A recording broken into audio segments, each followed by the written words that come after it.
Welcome to this short presentation designed to help you better support your children with their home learning. Accompanying this presentation is a short booklet.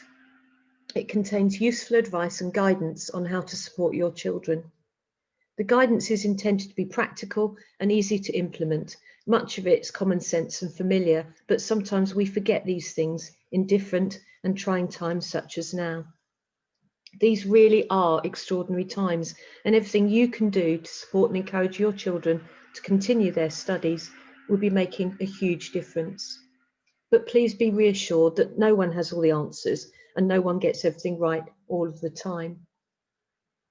The first thing I want to share with you is a toolkit of strategies that research tells us is likely to increase your child's ability and motivation to study. Perhaps the most important thing you can do is establish and maintain routines for home learning. In order to do this, you need to know what work is being provided for your child and how to access it. Where possible, each day you should look to follow your child's 2-week timetable. However, we get that this may not always be possible, with many of you balancing limited access to electronic devices and the demands of your own work and home commitments. But please remember, consistency is key when maintaining routines in terms of your child's progress with their learning. Number 2, maintaining motivation is also very important, particularly as the weeks tick by. You can do this by taking as much interest in their work, asking questions, and taking a look as they learn. Praising your child for the effort they put into their work is just as important as the quality. Celebrating really good pieces with friends and family will boost morale, as will small rewards for the completion of more challenging tasks. Thirdly, managing well-being, theirs and yours, is obviously very important. Just listening to their concerns and reassuring them will help, as will encouraging them to talk regularly with friends and family and doing things that are away from screens, such as exercising, painting, baking, or writing stories. Number 4, keeping up their reading and writing is relatively low maintenance and high reward in terms of learning. So encouraging your child to read as much as possible, listen to their final written pieces and ask them to explain the choices they have made. And lastly, research tells us that in terms of parents or carers' time, there is a much greater impact when supporting children to complete their work rather than them attempting any of it themselves. So looking over their work before submission is a very good habit to foster in your children. What follows is advice in relation to some of the typical challenges that parents and carers experience supporting home learning. My child rushes all their work set and doesn't do it properly.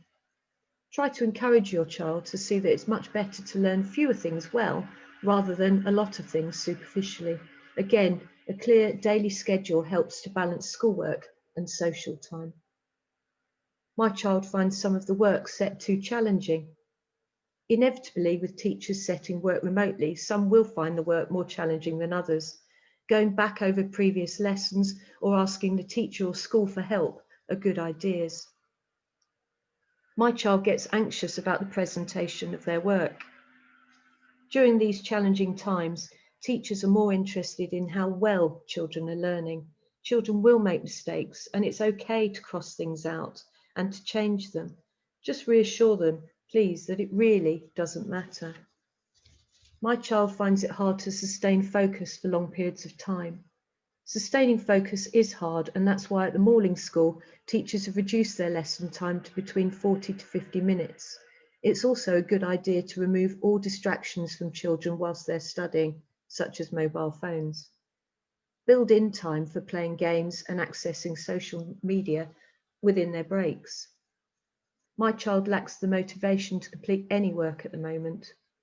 Try completing easier, more predictable tasks, as it might be something that can be built up over time.